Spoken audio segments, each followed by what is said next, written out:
Eu queria começar com vocês lendo a palavra de João, do Evangelho de João, capítulo 6, para quem quiser acompanhar.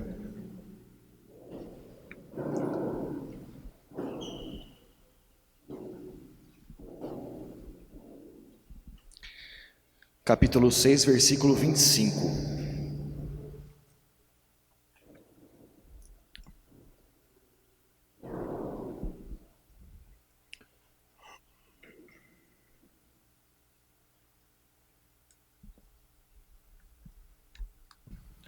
A palavra de Deus diz o seguinte: quando encontraram do outro lado do mar, perguntaram-lhe: Mestre, quando chegaste aqui?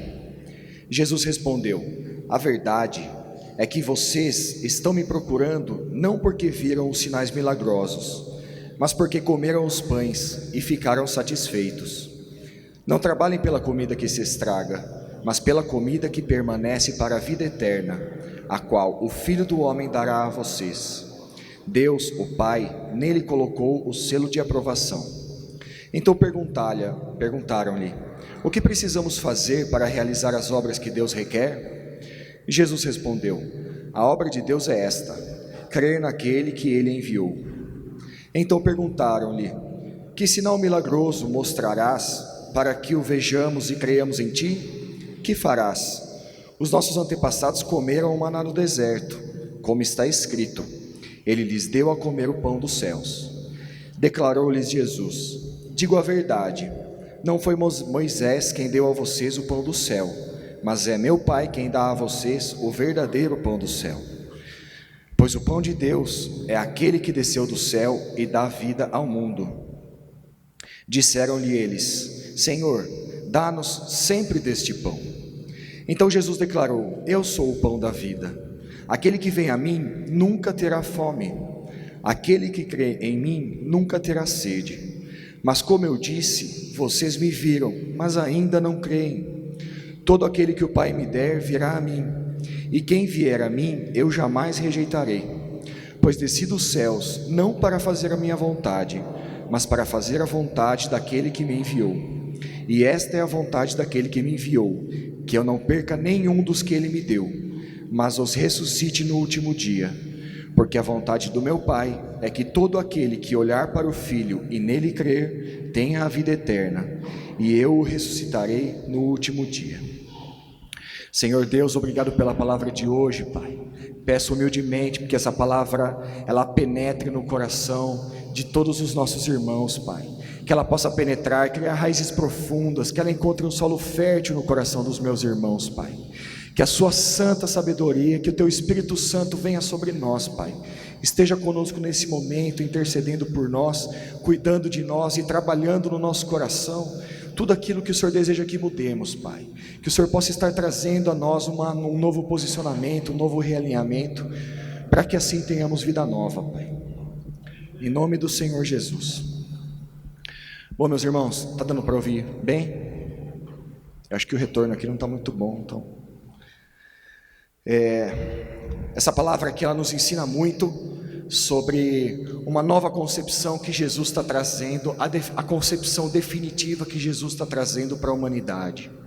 Jesus, eu vejo aqui, lendo o próprio Evangelho de João, alguns capítulos antes, Jesus por diversas vezes, ele estava dando indicativos para as pessoas de que algo novo iria acontecer, que existia uma palavra nova, que existia um alimento novo, que existia uma bebida nova, que o que as pessoas deveriam se alimentar estava prestes a ser exposto por ele, por meio das suas palavras, por meio das suas ações. Nós vemos aqui umas situações um pouco antes, aqui no comecinho do capítulo do Evangelho de João, a gente vê uma conversa de Jesus com Nicodemos, e Jesus fala assim para Nicodemos: Nicodemos, é impossível agradar a Deus se você não nascer de novo. E Nicodemos fica intrigado: como assim nascer de novo? É possível eu voltar para o ventre da minha mãe? Nicodemos não estava entendendo o significado do nascer de novo. Um pouquinho depois, Jesus mesmo encontra uma moça, uma samaritana, no poço de Jacó, e ali ela estava pegando água. Ele pede água porque ele tem sede, e ela acha estranho um judeu conversando com uma samaritana, e ela faz esse questionamento para ele, e ele diz a ela: ele fala assim: olha, das águas desse poço, você pode matar a tua sede, assim como eu estou com sede. Porém eu tenho um rio de águas vivas, que posso jorrar tudo isso em você. E se você beber da água que eu posso te oferecer, nunca mais você terá sede. E ela acha estranho, fala assim: como pode você falar essas palavras para mim? Ela fica intrigada. Ele conta uma parte da vida dela, ela muda a sua vida, ela se converte e sai para os samaritanos dizer sobre Jesus. Mas mesmo assim tudo isso fica muito nebuloso. Um pouco depois, os próprios discípulos de Jesus estão ali numa conversa. A Bíblia, ela é clara em dizer que eles estavam meio que conversando, falando: puxa vida, será que Jesus está com fome? Será que ele está precisando de alguma coisa? E eles chegam para Jesus e falam assim: Jesus, você quer comer alguma coisa? E Jesus, ele não está preocupado com o alimento que dá fome dele, da fome física. Mas ele fala de novo isso, ele traz a mesma mensagem que ele trouxe para a samaritana, que ele trouxe e fala assim para os discípulos, ele fala assim: olha, se vocês conhecessem o alimento que eu posso te oferecer, vocês nunca mais teriam fome. E eles ficam pensando assim: puxa vida, mas que alimento é esse? O que ele está falando? Será que alguém trouxe comida para ele? Os próprios discípulos não entendiam o que ele estava dizendo. Então, o contexto dessa passagem que nós lemos aqui, Jesus tinha acabado de fazer uma multiplicação de pães. Jesus estava sendo muito seguido. Tinha uma multidão seguindo a Jesus. Tinha uma multidão conhecendo ele, querendo saber mais dele, querendo os milagres que ele poderia proporcionar. E Jesus estava ali curando, recebendo, orando, intercedendo, ensinando aquelas pessoas. E eis que em determinado momento, depois de muito tempo de pregando para aquelas pessoas, ele pensa assim: puxa vida, essas pessoas devem estar com fome, estou aqui muito tempo. E talvez ele tenha ouvido a barriga roncando, né? Aí eis que ele pergunta assim, ele pergunta para um dos discípulos dele, ele fala assim: olha, Felipe, o que a gente vai fazer para dar comida para todos eles? Ele fala assim: olha, não vai ser possível, porque nem 200 denários seria possível para alimentar toda essa multidão. A Bíblia diz que tinham ali 2.000 homens.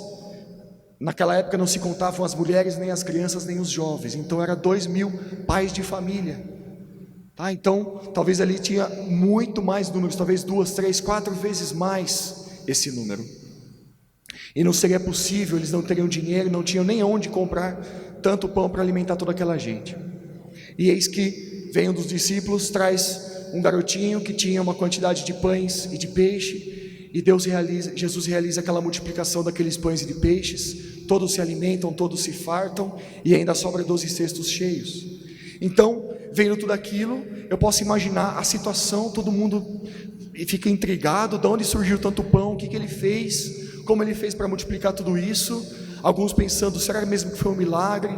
Outros pensando assim: não, esse pão devia estar escondido, ele está aqui, é um charlatão, ele é um mágico, ele veio aqui para nos enganar, não é possível. Eu imagino nesse mundo de pessoas, quantas pessoas pensando a favor dele, contra ele, mas sem entender muita coisa do que estava acontecendo.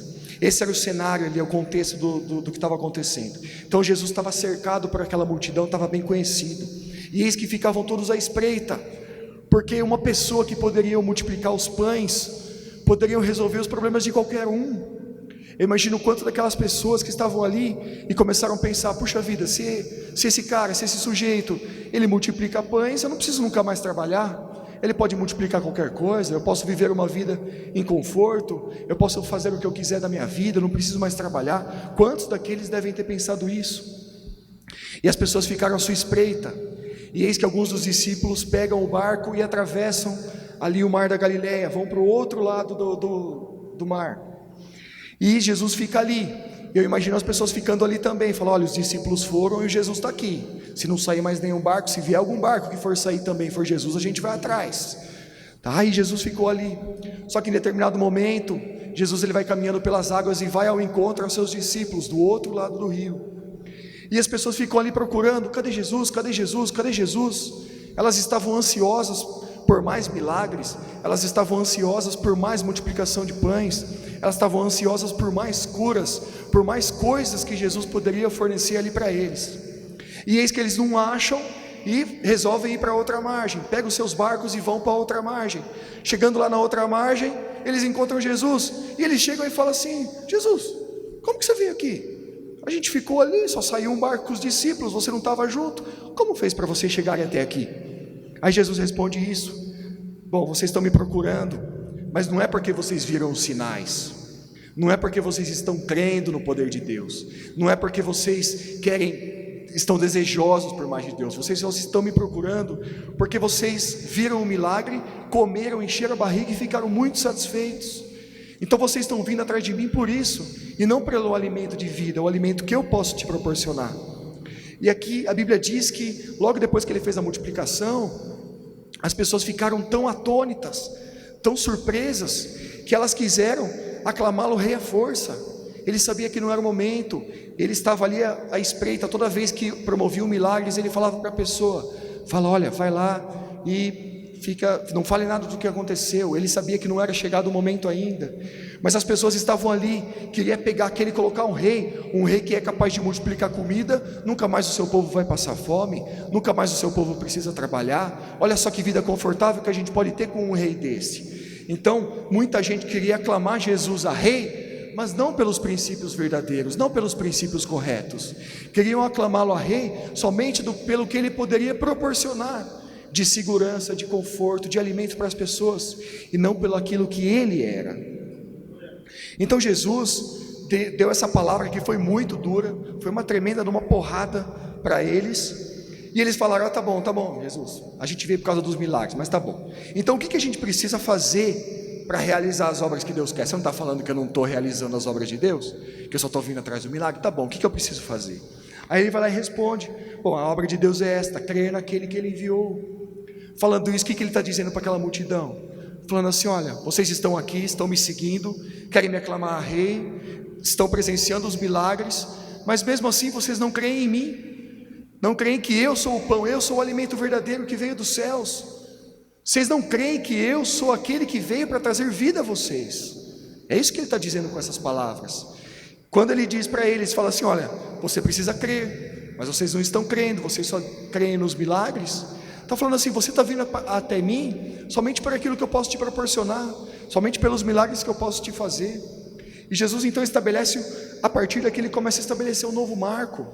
A partir daqui ele começa a estabelecer exatamente o princípio, os primórdios da nova aliança dele, a aliança definitiva, a única aliança que Deus estabeleceu com toda a humanidade. Então Jesus Cristo, nesses versículos aqui, ele se apresenta como o pão da vida. Olha o que ele diz, ele fala assim: todavia aqui está o pão que desce do céu, para que não morra quem dele comer. Eu sou o pão vivo que desceu do céu. Se alguém comer deste pão, viverá para sempre. Este pão é minha carne, que eu darei pela vida do mundo. Puxa vida, um pouco antes ele falou que tinha que nascer de novo. Um pouco depois ele falou que quem beber determinada água que ele poderia oferecer, jamais teria sede novamente. Depois ele fala para as pessoas aqui, que quem comer dele, o que é isso? Eles acharam muito estranho. Eu fico imaginando as pessoas, o que elas estavam interpretando nesse momento. Um pouquinho depois aqui, a Bíblia ela relata que muitos discípulos começaram a deixá-lo. A Bíblia não fala que fariseus deixaram, que judeus deixaram. Ele fala assim: muitos discípulos de Jesus deixaram, com a seguinte pergunta, com o seguinte questionamento: dura é essa palavra, quem que pode suportá-la? Dura essa palavra, quem que pode recebê-la? Vocês imaginem só, Jesus ali ensinando e dizendo: eu sou o pão da vida, não adianta vocês virem até mim somente pelo que eu posso te proporcionar, eu sou o verdadeiro alimento que veio dos céus. Essa é uma frase tão dura, realmente eles estavam certos. Dura esse discurso, é tão duro, que não seria possível todos receberem, não seria possível. Essas palavras de Jesus foram tão duras, a ponto de separar todas aquelas pessoas que realmente estavam dispostas a seguir a Jesus em qualquer circunstância, e daquelas pessoas que não, só queria seguir Jesus pelo bem bom, por algo que ele pudesse proporcionar. E os judeus começaram a murmurar: que história é essa? Jesus está falando que desceu do céu, o que é isso? Jesus desceu do céu nada, o pai dele é o José, a mãe é Maria, a gente conhece eles. ele nasceu da Maria, nasceu do ventre de Maria. Como assim desceu do céu? Nasceu do ventre de Maria. E eles começaram a murmurar tudo isso. E eles falam, os judeus, eles falam isso para Jesus. Fala, Jesus, como assim? Lá atrás o pão que descia do céu era o maná. O maná era o pão que descia do céu, que Deus nos deu, para que a gente pudesse se alimentar na peregrinação da libertação do Egito. Agora, você está falando que você é o pão que desceu do céu? O pão que desceu do céu é o maná. É isso que os judeus disseram a ele. E Jesus, um pouco para frente, ele fala uma frase dura de novo. Ele fala assim: é verdade, o maná realmente é o pão que desceu do céu, mas quem comeu do maná morreu. Agora, quem come do verdadeiro alimento, do verdadeiro pão da vida, esse nunca morre, esse tem a vida eterna.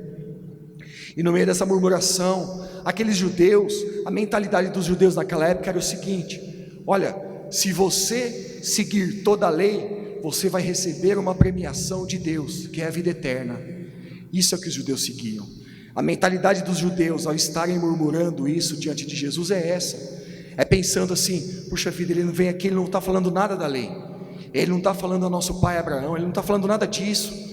Parece que ele está negando tudo que a gente pensa, tudo que a gente acredita, e está falando que ele é o pão da vida. Quem é ele para falar que ele é filho do pai? Esse cara está blasfemando. É isso que os judeus estavam dizendo sobre ele. E então, nessa mentalidade, os judeus entendiam que se eu guardasse toda a lei, se eu carregasse a lei toda escrita, pendurada nas minhas vestes, se eu passasse os meus dias sempre entoando todas as regras, as determinações, as solenidades, se eu cumprisse tudo aquilo que os meus ritos fizessem, promovessem e me dessem, se eu seguisse tudo isso, um dia eu teria a vida eterna. Mas Jesus vem e muda essa ótica. Ele vem e fala assim: não é nada por você. A premiação realmente vai ser dada por Deus para quem guardar e quem acreditar e quem assimilar e quem comer do Filho do Homem. Ele muda completamente a concepção. E nessa murmuração, então, o próprio João 5,35 diz assim: João Batista irradiava luz, e durante um tempo os judeus se alegraram. Enquanto João Batista irradiava a luz, ele era como se fosse uma candeia que irradiava a luz. As pessoas se irradiaram, que maravilha. Passado um tempo depois, João Batista foi deixado de lado, né? A mesma coisa eles fazem com os próximos, né? Eles sempre estão fundamentando os ensinamentos dele, fundamentando a percepção dele, sempre nos motivos errados. E eu pergunto para vocês então, o que seria o pão da vida? No grego, existem duas palavras que significariam vida. Uma delas é a bios e a outra é zoé. Bios é a vida física, toda a vida física é a bios. Zoé já é o significado que significa o corpo físico mais o espiritual junto a Jesus. Então, sabemos que quando eu falo que eu estou vivo, biologicamente falando, pela palavra bios, significa que eu respiro, significa que eu penso, que eu raciocínio, que eu ando, estou vivo. Isso são evidências de que eu estou vivo pela minha bios. Agora, pela minha zoé, que é a minha vida, mas a minha vida conforme Jesus, que é a vida em sua plenitude, aí é outra história. E o que Jesus está dizendo quando ele vem falar, eu sou o pão da vida, ele não está preocupado em alimentar a bios das pessoas.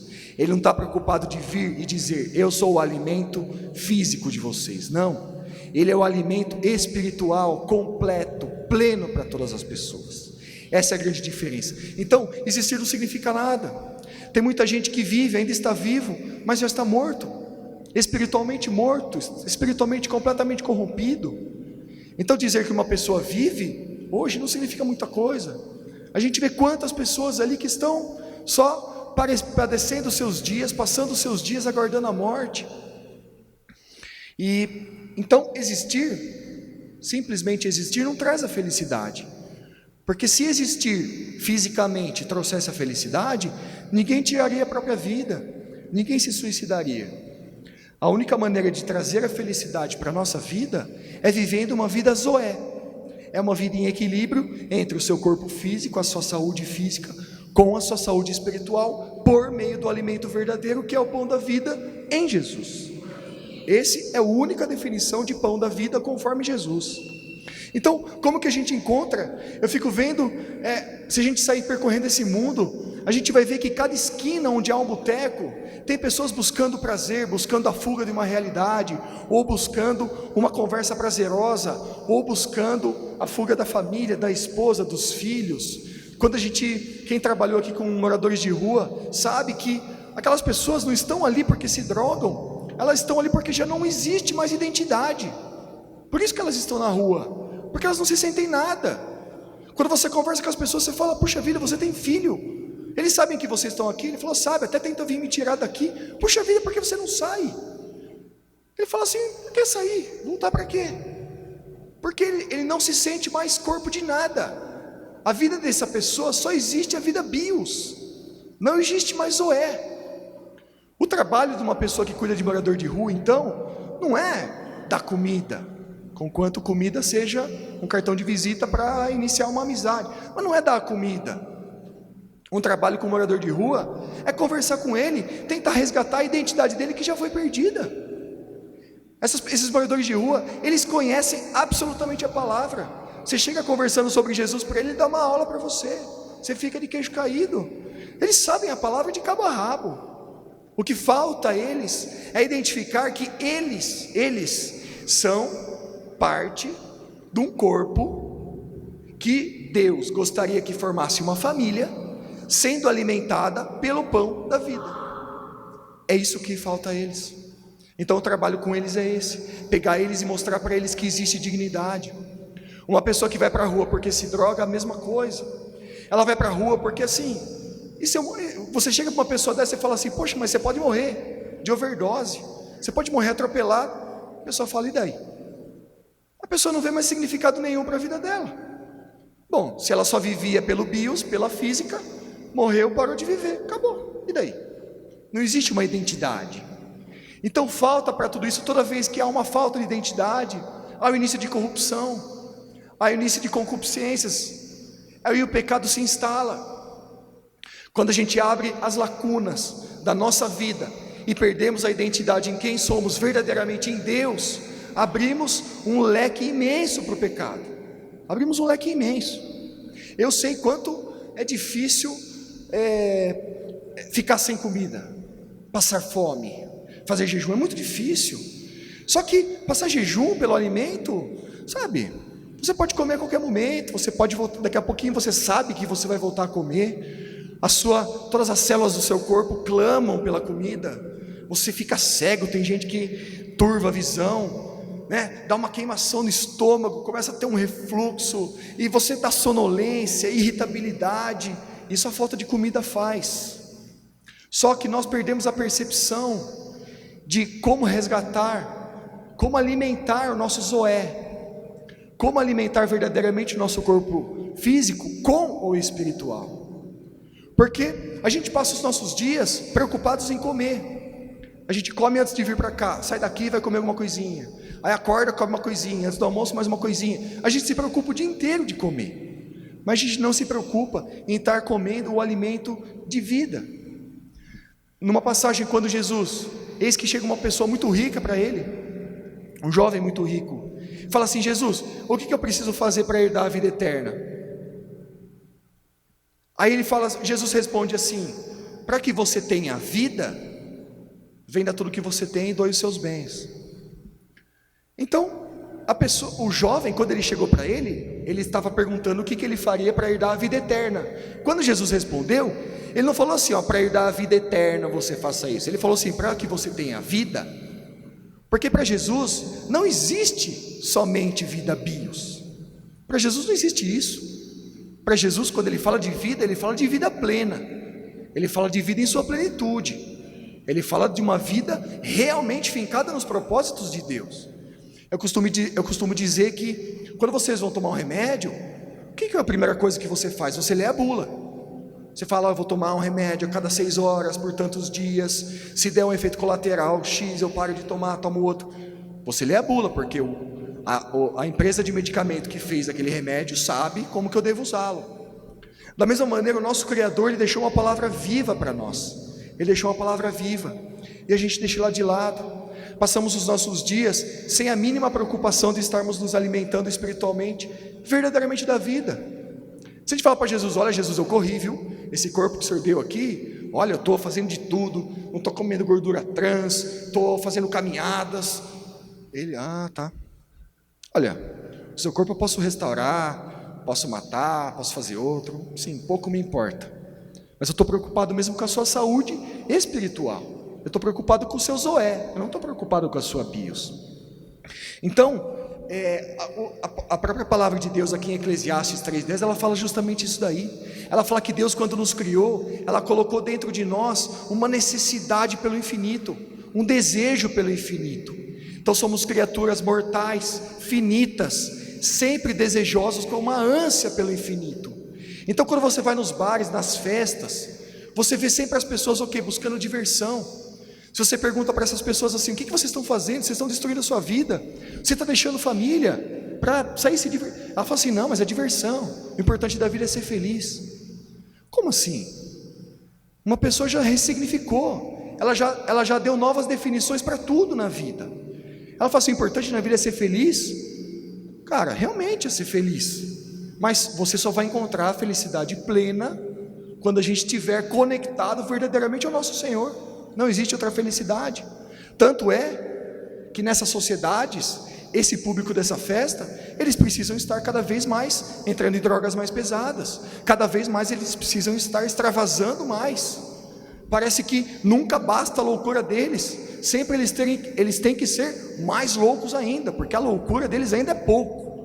Cada vez eles têm que ser piores, eles têm que extravasar. Não, esse ano, esse evento que eu participo todo ano, isso daqui vai ter que ser diferente. Esse ano eu vou fazer muito além do que eu fiz no ano passado. E vai, no fim, é uma vida de destruição. Mas é claro, porque são pessoas que estão buscando a sua felicidade em coisas erradas. Estão buscando a sua felicidade comendo esgoto, comendo lixo, e não comendo alimento verdadeiro, não comendo o pão da vida. Então essa ansiedade que todos nós carregamos, essa noção de querer conhecer algo além de nós, essa noção que Salomão tinha, de falar: puxa vida, ele já ganhou a sabedoria de Deus. Com tanta sabedoria, ele falou assim: eu tenho que buscar o caminho da felicidade, eu tenho que descobrir o que eu vou trazer felicidade na minha vida. Foi atrás de dinheiro, conseguiu muito dinheiro, não foi feliz. Ou talvez seja mulher, teve muita mulher, não foi feliz. Ele viu no final da vida, ele viu que todos os prazeres dele de vida, mesmo você tendo na sua máxima eficiência, não são suficientes para que você tenha vida. A única maneira de você ter uma vida plena é uma vida conectada com Deus. Então, isso que o Eclesiastes 3:11 fala sobre esse anseio, essa ânsia que Deus colocou em cada um de nós, que a gente precisa estar projetando em algo, projetando em alguém, que a gente precisa sair gritando, uma coisa que a nossa alma clama, é o nosso desejo, essa busca pela eternidade que já foi colocada dentro de nós. Então Jesus Cristo, Ele não é uma filosofia, Jesus Cristo não é um corpo de doutrina, Jesus Cristo não é algo que a gente possa passar seminários conversando sobre. Cara, se relacionar com Jesus é algo muito pessoal, é algo muito pessoal. Hoje, nós como igreja, temos nos perdido muito,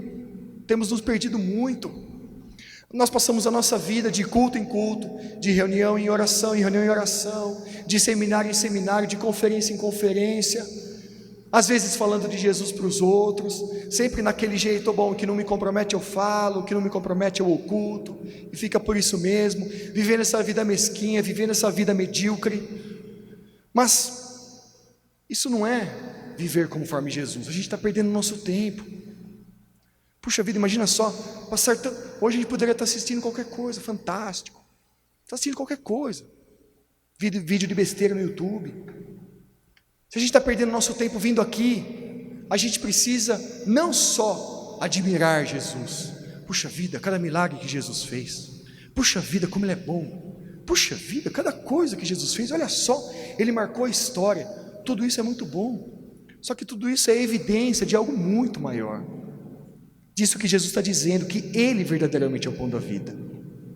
Então, os rabinos, os mestres da lei daquela época ficavam dizendo regras. Se vocês querem um dia ter a vida eterna, façam tal coisa, façam tal coisa, façam tal coisa. E eles buscavam segui-las.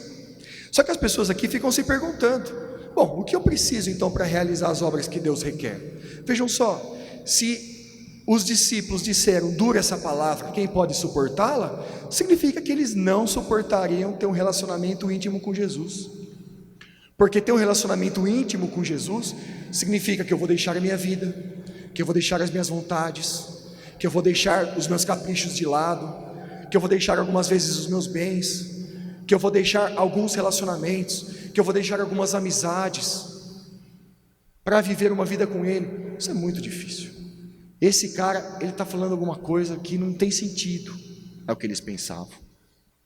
Então, o que eu quero te dizer hoje é que Jesus está dizendo que para a gente ter vida plena é somente por crer nele, é pela crença nele que possamos ter vida eterna. E como a gente faz isso? Estamos dentro de uma igreja, então se eu perguntar para qualquer um aqui se é convertido, todos vão falar que sim, inclusive eu. Só que quantos de nós num contexto desse pensaríamos assim: meu Deus, isso é insuportável de ouvir. Às vezes eu com a minha esposa, a gente está conversando com algum casal em crise, e recentemente aconteceu, por exemplo, aí a moça assim: não, eu sei que eu estou fazendo errado, mas eu não consigo mudar. Bom, mas espera aí, você é ateia, só para entender? Não, sou cristã, vou na igreja, enfim. Bom, se você é cristã, se você crê que Deus pode tudo, por que você acha que Deus não pode trabalhar em você a sua ira? Por que você acha que Deus não pode trabalhar em você para que você se controle nos momentos de raiva, nos momentos que você estoura? Então se você fala assim: olha, eu creio em Jesus, porém isso aqui eu não vou conseguir fazer. Quando você está fazendo isso, você está dizendo a mesma coisa. Você fala assim: Jesus, dura essa palavra, hein? O quê? Eu não me irá? Muito duro, não tem como, impossível suportar a tua palavra, impossível. E fazemos isso todos os dias. Comecem a resgatar aí na mente de vocês coisas que vocês fazem, continuam fazendo, continuam em erro, não realinham as suas vidas, não realinham os seus propósitos, não coloquem as suas dificuldades em frente a Jesus. Sabe aquelas dificuldades que cada um de nós tem? Tristeza, às vezes, angústia, depressão, adultério, o que seja. Quantos de nós não é capaz de chegar aos pés de Jesus e se realinhar, falando assim: olha, isso aqui eu não consigo deixar. Estava numa conversa hoje com um rapaz, ele é um adúltero, e falando assim, que a esposa saiu de casa com a filha, ele não sabe nem para onde a esposa foi. Eu falei: puxa vida. Ele assim: olha, a única coisa que eu peço é que Deus cuide da minha filha. Eu falei: ok, que Deus cuide dela mesmo. Só que junto com isso, o que você está fazendo? O que você está mudando? Eu falei para ele assim: cara, peraí, Deus não é garçom, cara. Deus não é garçom com uma bandeja falando assim: o que você deseja? É uma caipirinha? É um uísque com energético? É uma porçãozinha de frango, milanesa? Cara, Deus não é isso. Se você está clamando por Ele, e é claro que Ele vai proteger a tua filha, mas se você está clamando por Ele, realinha a tua vida, porque você está colhendo hoje consequências que você mesmo está plantando. E ele fala: puxa vida, que difícil, olha só o que eu estou passando, olha só o que eu estou passando. Como estou passando, meu irmão? Você que está plantando errado. Você está plantando espinheiro, e você quer colher o pé de tâmara. Não tem como, não tem como. Então sabe, tudo aquilo que a gente faz, aqueles pecadinhos que a gente comete todos os dias, que a gente fala assim: isso aqui eu não posso mudar porque depende do outro. Isso aqui, aquela pessoa, eu queria falar com ela sim, eu queria abençoá-la tal, mas como ela não fala comigo, como ela não me perdoa, então ela que vive a vida dela. Então, sim, você está dizendo a mesma coisa. Você está chegando para Jesus e falando assim: Jesus, seu discurso é muito duro para eu poder suportar, não posso suportar. E como você então consegue refletir sobre si mesmo? Como você consegue refletir se a sua vida é uma vida madura, se a sua vida é uma vida comprometida, se realmente você é convertido? O que é conversão? Fala-se muito em conversão, mas pouco se vive. O que é conversão, meus irmãos? Se a gente está falando então que Jesus é o pão da vida, converter é mudar os nossos caminhos, mudar os meus desejos, mudar os meus gostos, mudar as minhas atitudes que não me edificam, não me trazem vida, e me converter para o lado dele. Isso é converter. E isso acontece pouco a pouco, mas ele é um processo absolutamente espiritual. Sabe, você clama a Deus, você clama pela presença do Espírito Santo de todo o seu coração. O Espírito Santo coloca coisas no teu coração, ele coloca coisas dentro de você, na sua mente, para que você mude. Fala, olha assim, alguns falam da luzinha amarela ou vermelha, né? Cada um interpreta de um jeito, mas o Espírito Santo coloca na sua mente, no seu coração, muitos alertas. Opa, para de fazer isso. Opa, aqui você está errado. Opa, para de fazer errado.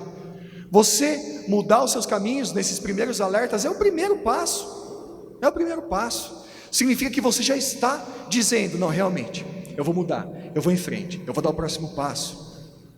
Então você clama pela presença do Espírito Santo na tua vida, e o Espírito Santo vem sobre você.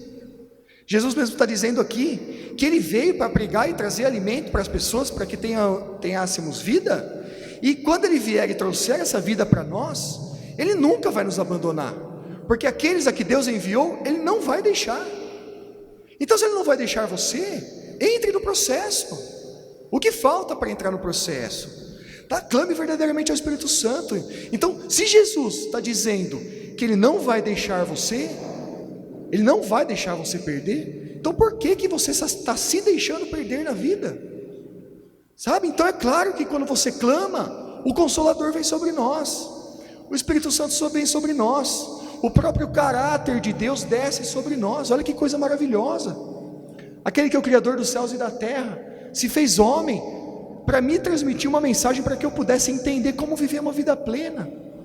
E eis que o Espírito Santo vem, o Consolador vem, e a minha alma e a alma dele se fundem. Aos poucos elas começam a ficar uma coisa só. Aos poucos eu começo a mudar a minha vida, e ele vai me ensinando mais. Eu dou mais alguns passos, ele me ensina mais.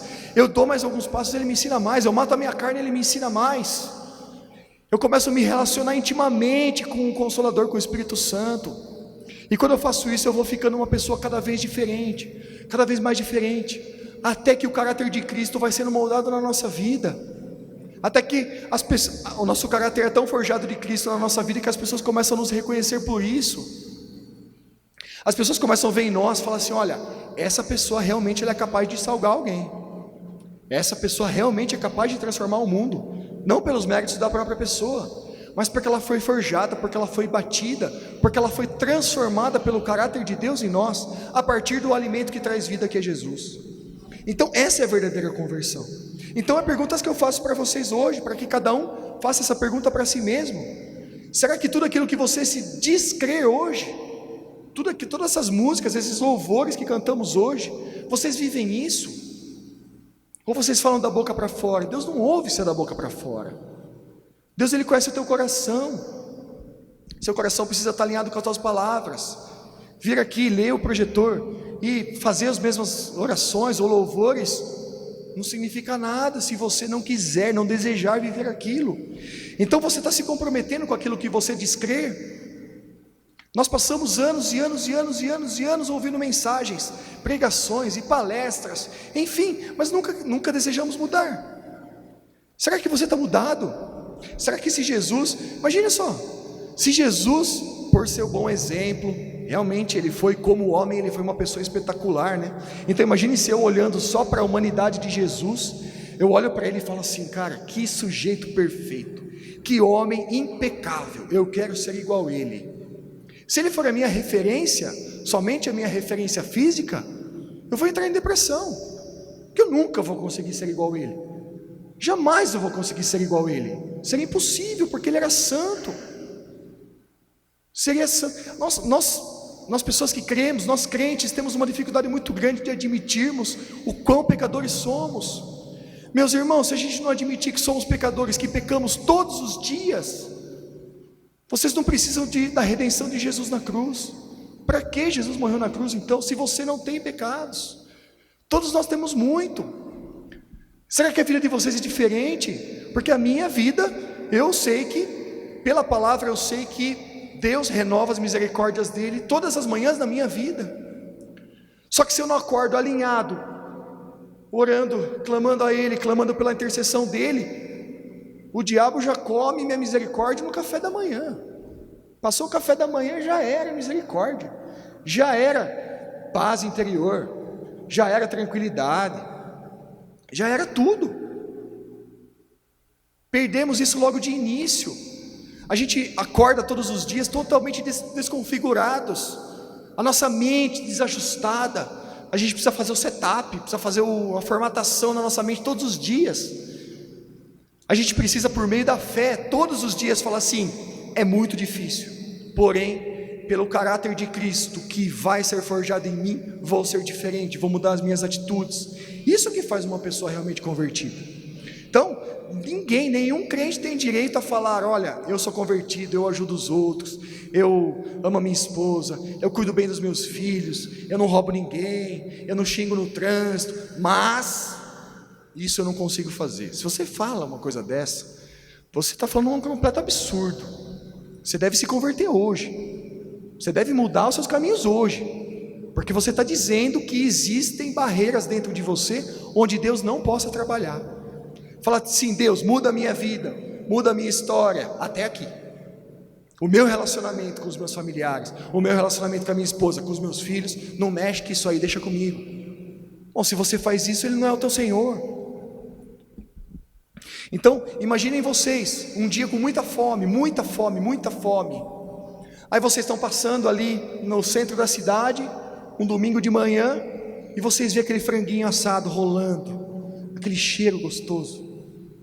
Vocês vão ficar saciados só olhando para o frango? Vocês podem chegar em casa e falar assim: amor, você não sabe, hoje eu passei ali na casa de massa, tinha um franguinho assado rolando, mas tinha um cheiro. Ela: nossa, amor, é verdade, você trouxe? Não, não trouxe, mas vamos lá, a gente cheira junto. Cheira?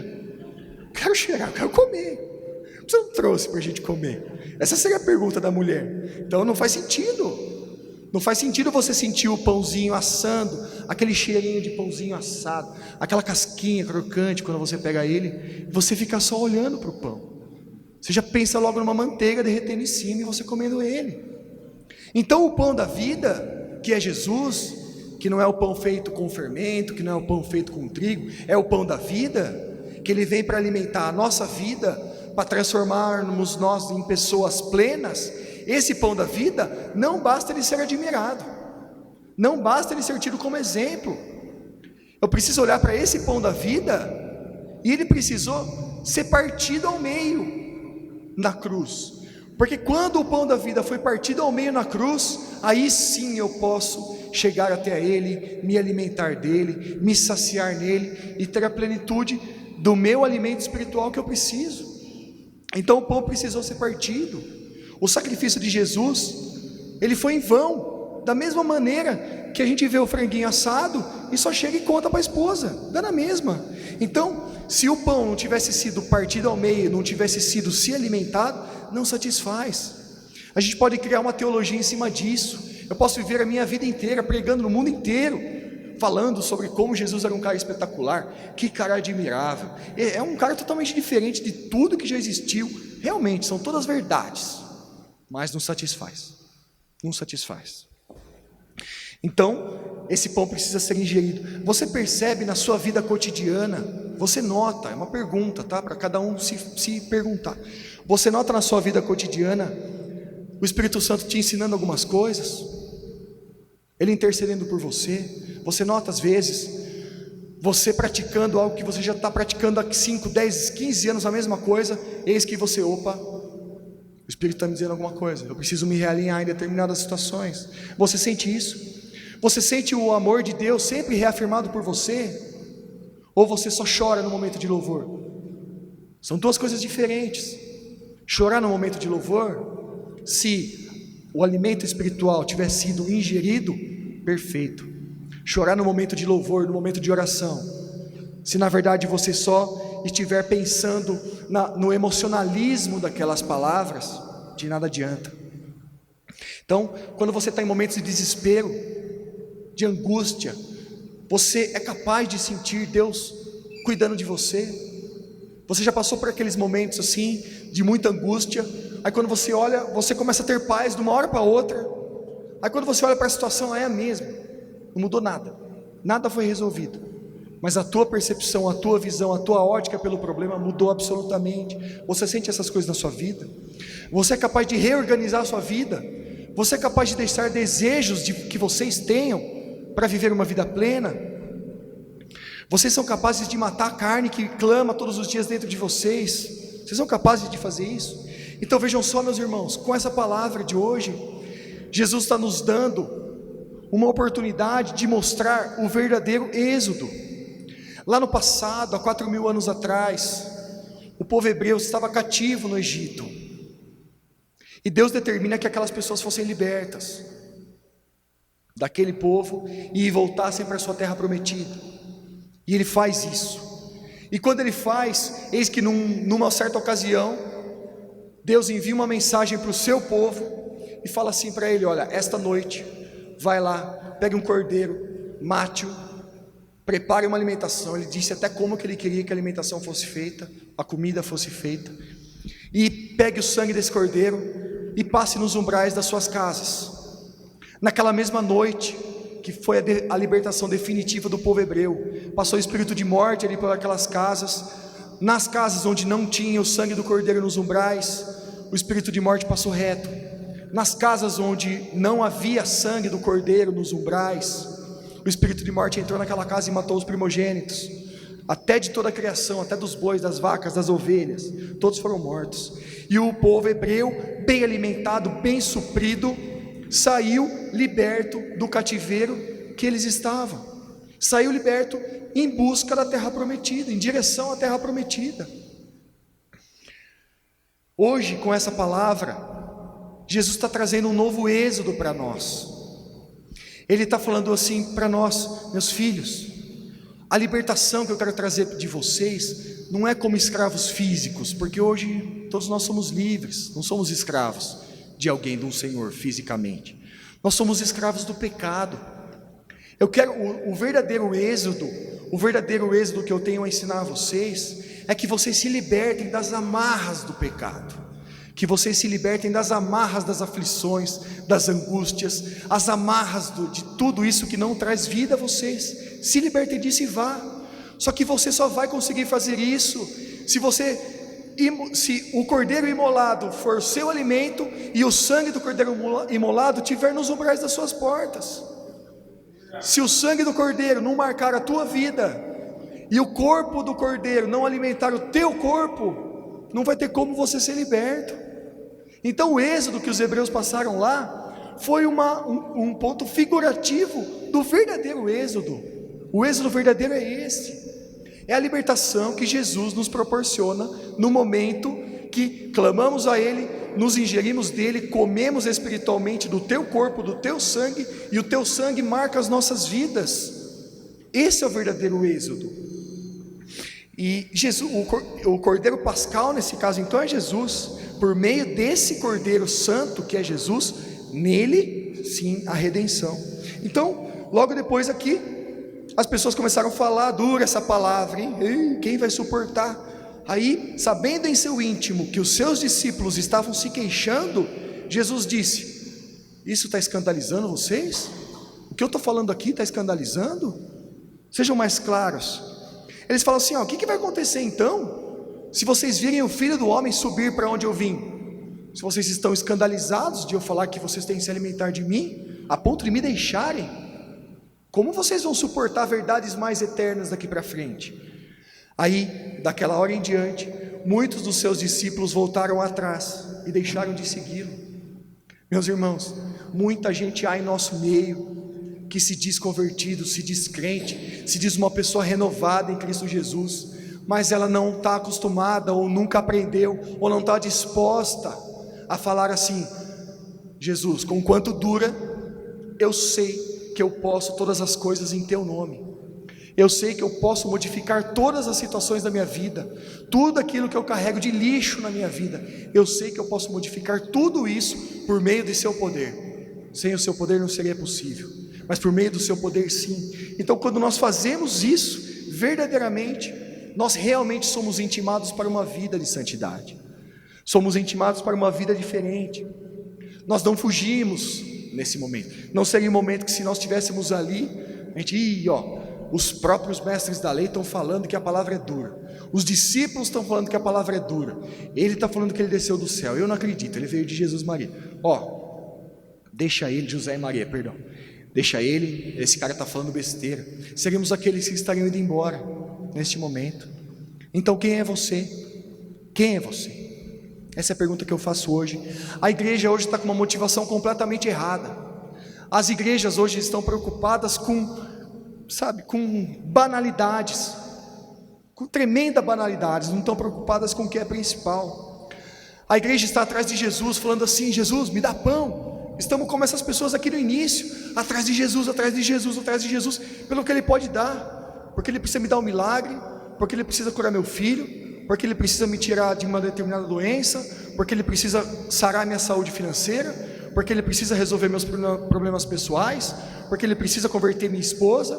Sabe, a gente está vindo com muitos problemas até Ele, todos os problemas que Ele pode curar, tranquilamente. Só que não estamos preocupados em se alimentar. A gente está atrás do pão da vida, mas querendo montar uma padaria, falando: olha só, esse cara é multiplicador de pão, vamos montar uma padaria que a gente fica rico. Aí a gente vai ficar rico, vai falar: aí ó, meus problemas financeiros foram resolvidos, está aí, descobri a fórmula. Esses caras aqui no início estavam querendo montar uma padaria com Jesus. Fala: meu Deus, esse cara é uma fonte de dinheiro, é a galinha dos ovos de ouro. Se a gente ter esse cara junto de nós, vamos ficar rico. Então a gente está iguaizinhos a esse povo, indo até Jesus, buscando qualquer coisa, buscando besteira, sabe, buscando cura, buscando bênção espiritual, buscando bênção financeira. Meus irmãos, tudo isso Ele faz por nós, mas o que Ele vem a dizer para nós hoje é assim: tudo isso é bom, é justo que você me peça, é justo a você, filho, que você me peça tudo. Você é meu filho, você pode pedir tudo, e eu tenho prazer de te dar todas essas coisas. Porém, se alimente de mim. Se você se alimentar de mim, vocês vão fazer coisas além do que vocês estão me pedindo. Vocês estão se reduzindo demais, vocês não são pequenos assim. Eu fiz vocês a imagem e semelhança do Pai. Como vocês se reduzem dessa maneira? Então, o maná, ele espiritualmente, ele foi o pão numa época importante. Ele foi necessário para aquele povo naquela época, mas todas as pessoas morreram. A água do poço de Jacó também, muito bom se beber aquela água do poço de Jacó, para matar sua sede no meio do deserto. Agora, aquela água não mata a minha sede definitiva. Uma outra coisa também que a gente não para pensar: vocês sabem que Jesus ressuscitou Lázaro, né?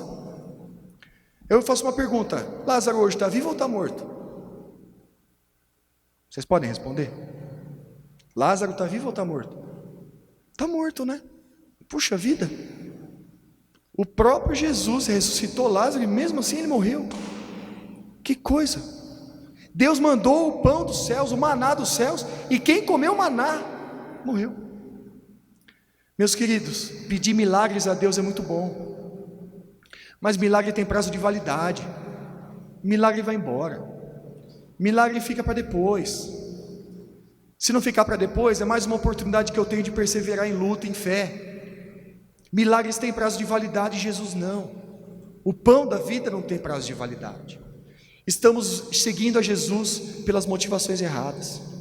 Então, ser admirador de Jesus, assim como admirar o franguinho assado, não alimenta ninguém, não sacia ninguém. E por que Jesus faz essa comparação dele com uma comida? Por que Ele faz essa comparação com comida e não com qualquer outra coisa? Ele poderia se comparar a ouro, a prata, a pedras preciosas, mas não, Ele fala assim: olha, eu sou o pão. Ele faz essa comparação dele com comida, porque comida é algo que a gente tem que buscar todos os dias, o tempo todo. Então Ele está dizendo para você: você não busca comida o tempo todo? Você passou 1 hora, 2 horas ali, você já está pensando em comida de novo. Será que a tua fome por Jesus é a mesma? Você tem a mesma fome por Jesus do que você tem por comer? É por isso que Ele faz essa comparação com comida. Se com comida, que é uma banalidade, só vai alimentar a minha bios, ela faz isso comigo, quanto mais a vida eterna, quanto mais o alimento eterno. Então, permanecer em Jesus, meus irmãos, traz consequências práticas. Quando Jesus faz uma alusão do povo dele, Ele fala assim: olha, é como se eu fosse uma videira, um pé de uva, vocês são os ramos, E o agricultor dessa videira é o nosso Pai, Ele é o agricultor. Agora, vocês só terão vida, se você é ramo, você não consegue ir direto na terra para buscar alimento. Se você é ramo, você só vai ter vida em mim. Você só vai ter vida se você se alimentar de mim. Assim como acontece pelas plantas, né? No caso da parreira. Então, o nutriente vem da terra, vem do solo pela raiz e pelo tronco alimenta os ramos. Então, não seremos ramos sadios se estivermos em qualquer outro local que não a recebendo o alimento espiritual verdadeiro direto do tronco, direto da parreira. E uma pergunta que eu faço aqui já finalizando: vocês já viram um pé de uva? Vocês já viram um cacho de uva no pé? Da onde que os cachos de uva saem? Da onde que eles saem? Os cachos de uva saem da terra? Saem do tronco? Ou saem dos ramos? Os frutos, meus irmãos, só saem dos ramos. Então Jesus, quando Ele traz essa alusão, essa palavra para nós, falando que nós somos os ramos, Ele está dizendo assim: os frutos que eu quero ver neste mundo tem que vir a partir de você. Então é fácil você percorrer o mundo, ver pessoas necessitadas e falar assim: puxa vida, né?